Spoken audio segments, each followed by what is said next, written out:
Tapi Dewi bertekad dalam hati, kuliah S2-nya harus tetap selesai. Kita pura-pura cerai aja lah ya, katanya. Tapi ingat ya, pura-pura. Kita besok ke pengadilan agama. Aku udah bolak-balik dibilang mama supaya kita cerai. Katanya gitu.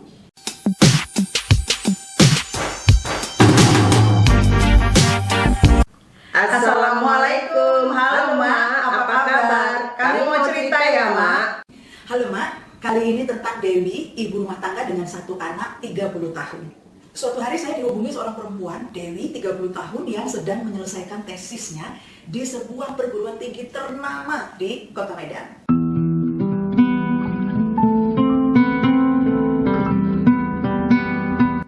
Ketika memperkenalkan dirinya bahwa dia ibu dari satu anak, kemudian Dewi menjelaskan kalau dia sudah bercerai dengan suaminya. Saat itulah tiba-tiba menetes air matanya dan dia bilang, "Bu, saya boleh curhat?" Saya sedikit terkejut, tapi karena saya udah biasa nih Mak, jadi tempat curhatnya mama-mama atau calon mama. Jadi ya biasa aja. Saya bilang, "Oke, kalau kamu nyaman curhat sama saya, silakan." Maka mengalirlah cerita duka dari seorang Dewi.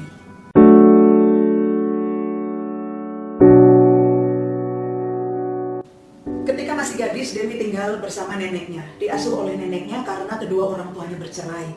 Ayahnya berselingkuh.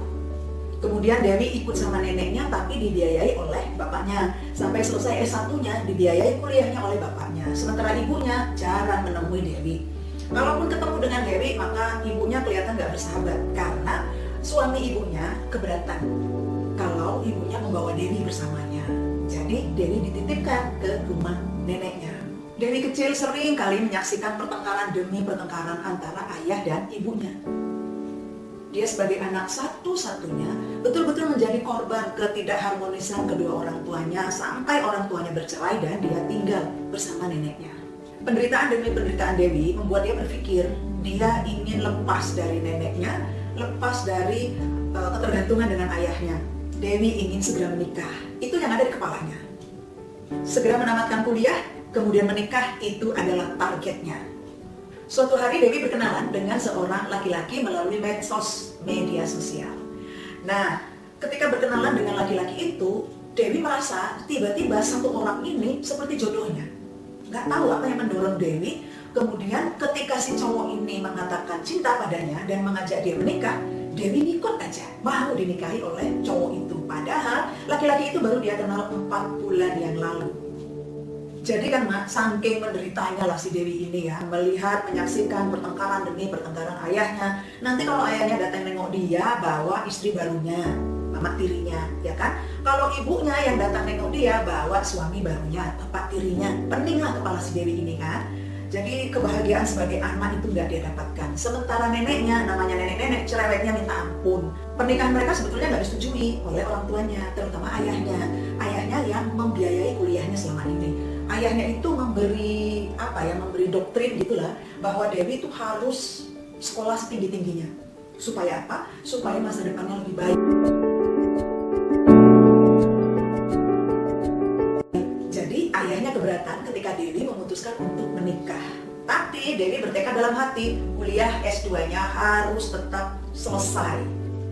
Setelah pernikahannya dengan laki-laki itu, kita sebut saja namanya Boy. Setelah menikah dengan Boy, ternyata Dewi memasuki fase kehidupan rumah tangga yang harus dia lewati dengan kekerasan demi kekerasan Mak. Si Boy ini, lakinya ini Mak, suka kali melakukan hubungan suami istri tapi dengan gaya yang macam-macam gitu loh Mak. Jadi Dewi itu setiap masuk kamar untuk berhubungan suami istri, dia disuruh tampil kayak artis, kayak film-film itu loh Mak. Pokoknya dia tampil cantik, bermakeup dulu, berhias dulu, lalu tampil seksi. Kalau nggak seperti itu suaminya nggak mau. Nah, kalau sudah siap kemudian divideokan, direkam. Adegan mereka dalam kamar itu direkam.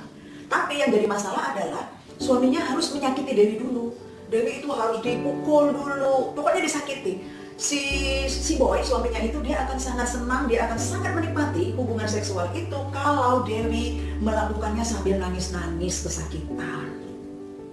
Soalnya ditunjukin Mak rekaman videonya. Serem Mak, serem kayak sinetron gitu loh Mak. Jadi cerita-cerita yang dulu pernah saya baca ya di dalam kisah-kisah fiksi gitu, ternyata betul-betul terjadi. Biasanya ketika mereka harus melakukan hubungan suami istri, besok paginya itu Dewi demam. Masih mana nggak demam? Ditunjangi mak, ditampari, dipukuli, disiksa.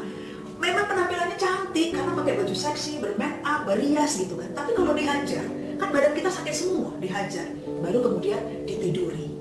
Dewi akhirnya nggak tahan mak, nggak tahan dia. Tapi dia nggak ngerti bagaimana caranya untuk keluar dari lingkaran kekerasan itu. Karena Dewi tinggal di rumah mertuanya. Seringkali kalau pagi hari karena mukanya lembab ya, karena muka Dewi itu lembam, habis dipukuli, ditonjok segala macam, lalu dia nangis. Kadang-kadang di kamar suara tangis Dewi terdengar sama mertuanya. Pagi-pagi ditanya lah, apa kau tadi malam nangis-nangis di kamar? Macam anak-anak aja. Kalian kan udah dewasa, udah jadi suami istri. Masa sih suami istri nggak bisa kontrol di kamar nangis-nangis? Kata si mama. Dewi nggak mungkin menceritakan semuanya sama mertuanya. Dia tahankan, dia bilang kalau dia lagi demam. Makanya dia nangis gitu.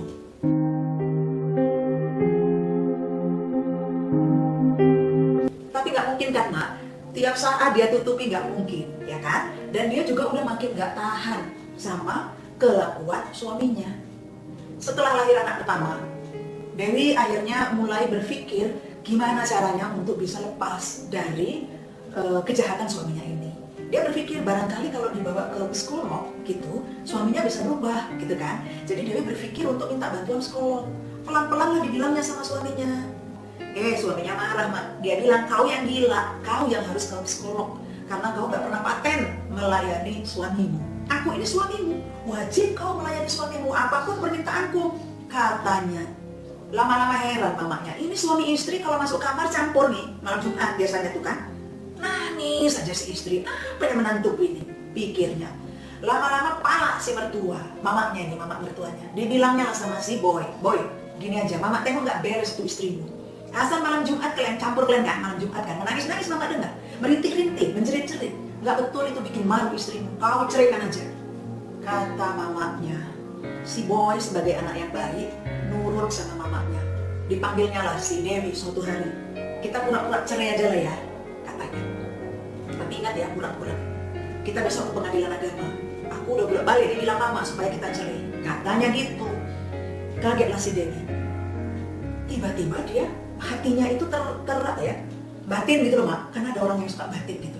Tiba-tiba batinnya itu berkata gini, kayaknya ini cara aku untuk keluar dari rumah ini. Kayaknya ini caraku untuk bebas dari siksaan si boy.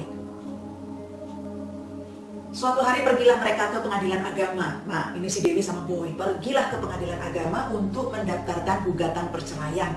Dengan alasan nggak ada kecocokan. Mereka berdua sepakat untuk bercerai. Gitulah kira-kira. Tapi catatannya menurut si boy, pura-pura aja, nggak betul-betulan. Gitu, nanti dibikinlah skenario. Pengadilan nggak mau nyeri, gitu maksudnya si boy. Waktu berjalan terus. Akhirnya terlaksanalah sidang di pengadilan agama, sidang perceraian Dewi dan boy. Dewi yang memang bukan anak-anak lagi, calon sarjana S2, ya kan Ma? Bukan anak-anak lagi, dia tiba-tiba jadi pintar mempersiapkan segalanya. Dia bawa anaknya. Waktu itu mertuanya gak setuju, karena anak ini sebetulnya jadi target mertuanya, supaya jatuh ke menjadi hak asuh si boy gitu. Tapi Dewi lebih pintar. Waktu sidang perceraian itu dilakukan, Dewi membawa serta keluarganya. Dia minta izin sama mertuanya supaya bayinya yang waktu itu masih 4 bulan digendong oleh neneknya. Sidang pertama belum menyelesaikan masalah. Belum terjadi putusan yang menetapkan apakah mereka bercerai atau enggak. Dilanjut lagi dengan sidang kedua.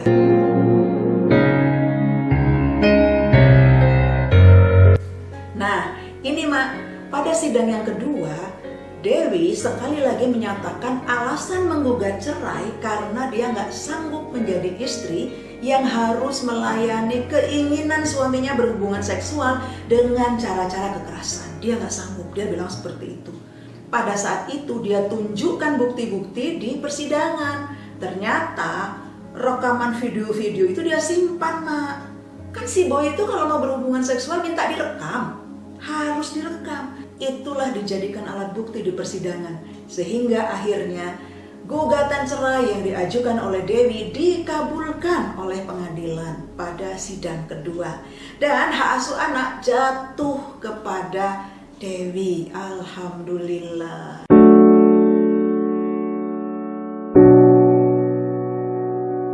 Bagaimana pendapat Anda, Mak? Kasih komentar ya, Mak. Kadang-kadang kalau kita nggak punya keberanian, kalau kita nggak punya kecerdasan menyadari bagaimana bentuk kekerasan dalam rumah tangga terjadi, kalau kita nggak tahu, Mak, kita nggak bisa keluar dari jebakan itu. Kita berpikir itu pelayanan sama suami, padahal itu kekerasan.